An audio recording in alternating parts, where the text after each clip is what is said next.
Welcome back to another episode of the North Star Takes podcast. I'm Bailey Policki. He's Jacob Liberta, and we're a Minnesota sports podcast. Today we're going to be talking Minnesota Twins.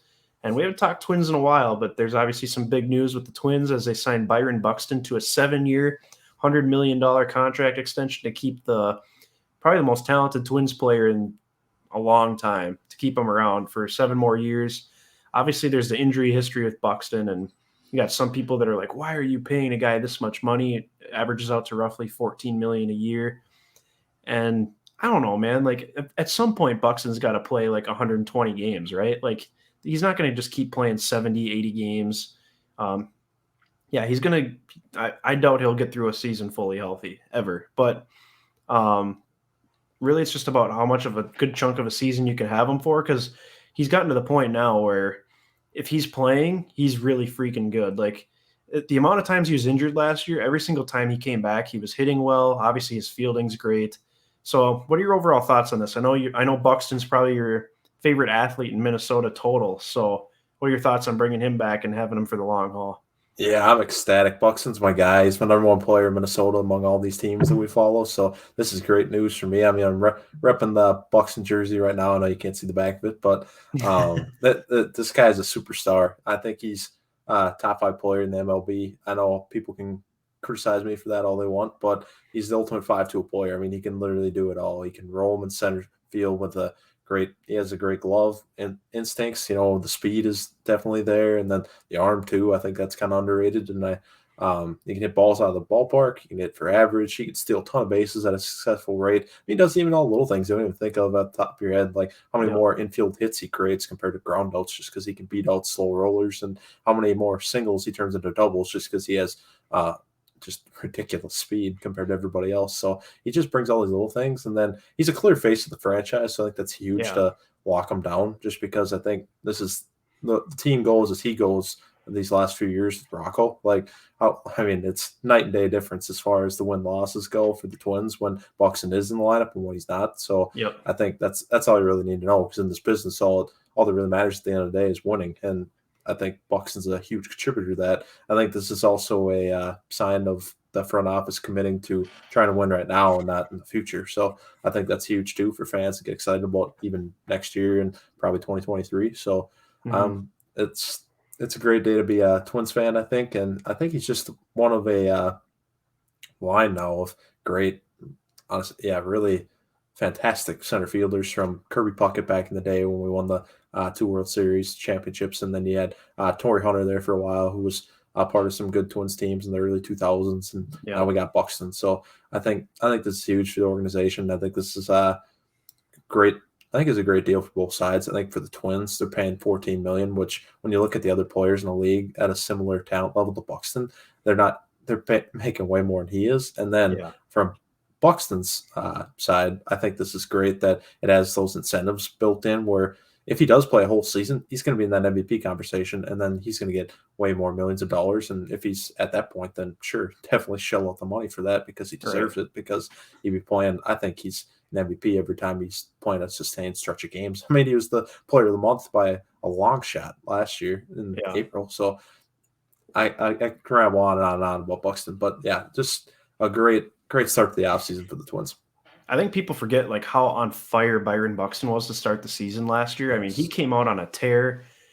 He was like towards the top of the AL in home runs. I think he was up there in RBIs, and his batting average was super good as well. He's like over 400 or something over the course of a month. Yeah, which, I mean, obviously that's not sustainable over the course of a full season, but it's like this guy's completely figured out hitting. I mean, for the longest time, he was a great fielder, but struggled at the plate. Now he's hitting for power. He's hitting for average.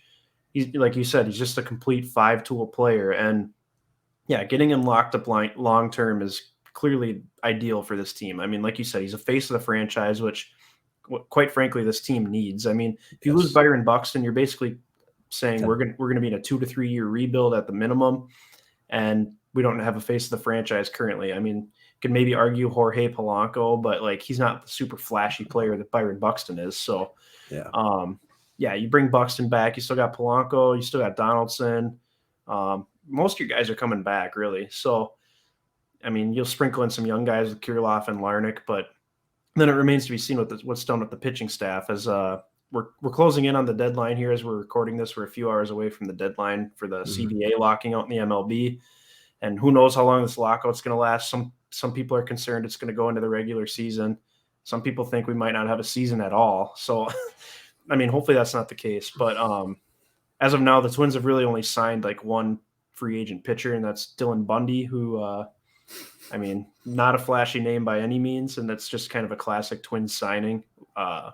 Low cost, low risk, not even like potential for a high reward, I don't think. So they might think so, but I don't know. It's just another bargain bin pitching signing, I think. What do you think? Yeah, I think it's another guy the Twins view as potentially having that above average compared to the rest of the league season as a starting pitcher, just because once upon a time he was drafted 4th overall back in 2011. I think he went from Garrett Cole at number 1 to some guy I haven't even heard of at this point at number 2, and then number 3 was Trevor Bauer, and then 4 was Dylan Bundy. So I think they saw that at one point people liked him, like he had just the traits, but it's never come to fruition in his big league career. So they're seeing if they can get absolutely anything out of him, and they added even a club option onto it for 2023. But he's gonna make $4 million this year, which, to be honest, again, I'm not a huge Bundy guy, but at the same time, like $4 million, what's that? Like, I'm okay with spending it there. So I'm not hopeful for this signing, but at the same time, if you get absolutely anything out of him, like if he's just a serviceable arm in the middle of your rotation, like I'll take that. But I just don't even know if it'll be that, because like last season with the Angels, he had like a 6.06 ERA, which is just dismal. Obviously, that was same as our 2 free agent signings, Jay Happ and Matt Shoemaker. So not great company to be in. So I'm not excited about it, but I guess I'll give him a chance. Gotta see what happens next year. I very well could see him being some kind of DFA down the road. But yeah, without a doubt. And that's kind of the issue now, is like I was really hoping for like a Marcus Stroman type signing. He went to the Cubs. I saw he's getting like $25 million a year. Yeah, they're paying him quite a bit of money, but you kind of have to when it comes to some of these free agent pitchers, and the names are flying off the board. There's not really a lot of guys left for the Twins to potentially go after, and then once there's a lockout here, all the free agent signings going to kind of freeze for a while here. So, the Twins probably won't be making any more moves for tonight, I would guess. It's getting kind of late, but I don't know. I mean, I'm holding out hope that they can still do something to this pitching staff, but I think they're really going to have to start relying on guys like Joe Ryan, some of these other younger pitchers that they acquired in these trades last year, because, and then you got Bailey Ober too, but I really think he's like a back end of the rotation type pitcher. So, I mean, you're going to be relying on some young pitchers, I think, until I see differently, I guess. I don't know. I don't think there's like a true difference maker starting pitcher out there that's left right now. I mean, you might be able to find a guy who's like a nice number 2 or maybe a number 3, but there's definitely no ace left. And I don't know if there's even like a true number 2 left. Yeah, I think the starting pitching market's definitely thinning out pretty quick. So that's kind of disappointing for us. But at the same time, I think 2022 could be a season where I think we're competitive, but not great, and probably not a playoff team. Yeah. But I think we probably give a lot of guys, as far as that rotation goes, a lot of valuable experience. So hopefully in 2023 we can make a push, because I think we have a good lineup. It's just the pitching is going to be really iffy. But I think, like you said, there's a lot of talent in the minors as far as starting pitching goes, and it's not like they're super far away from the big leagues. Like, they're pretty close. So I think you just get their feet wet in 2022. Hopefully they put together some good innings as the season goes along, and then they're ready to go for 2023, and we could put a good product back on the field. But then again, maybe they surprise you and pitch above expectation right away. I don't know. Depends how good these prospects really are that we traded for. But I don't have any high expectations for next season. But at the same time, it really depends how free agency finishes. Like, got to see how the roster really looks when everybody's packing up to go to Fort Myers for spring training. But yeah, I agree. I don't expect much out of them this next season, and it'd be nice to see some of these younger guys come up and play more. Hopefully Kirilloff and Larnach can stay healthy and have good productive seasons. It'd be nice to see more of Nick Gordon as well. I wasn't very high on him last year, but he proved himself. At the very least, he should be a utility player. So Oh, absolutely. And I think he's a great insurance policy for a guy like Buxton. Like if he's going to Yeah, miss time, then now Gordon's puts him center field so he can at least hold it down out there and still be a contributing bat in the lineup. So I think that'd be nice. And speaking of that, I'd also like to see Austin Martin. I'm pretty excited for yeah, him. I think he's pretty close, and I think he could be another guy that could come up. And I know they've tried him at second base and center field in the minors. So okay, and then shortstop too, obviously, because I guess technically what his position was when he was drafted by the Blue Jays a year or two ago or whatever that was. yeah, But so there's a lot of things that I get excited about. There's a lot of promise there, but again, it's nothing really tangible right now. Nothing too concrete about what we know. I think there's a lot of unknowns here, so I think that's what makes you pump the brakes on the Twins next season for now. for sure. But at least in the short term, they got their best player locked up long term, and you can kind of go from there. I mean, having him in the lineup gives him a chance every time he plays. So obviously Absolutely. that's super important, and it keeps the entertainment factor there too. Because let's be honest, if the Twins aren't playing well, it's a very not so fun product to watch. So if you got Byron Buxton in the mix, at least he'll be flying around center field, stealing bases, hitting some bombs. So he'll really be doing it all. So I'm happy he's back, and I think it would have been a huge mistake to trade him. So I'm glad they were able to figure something out here.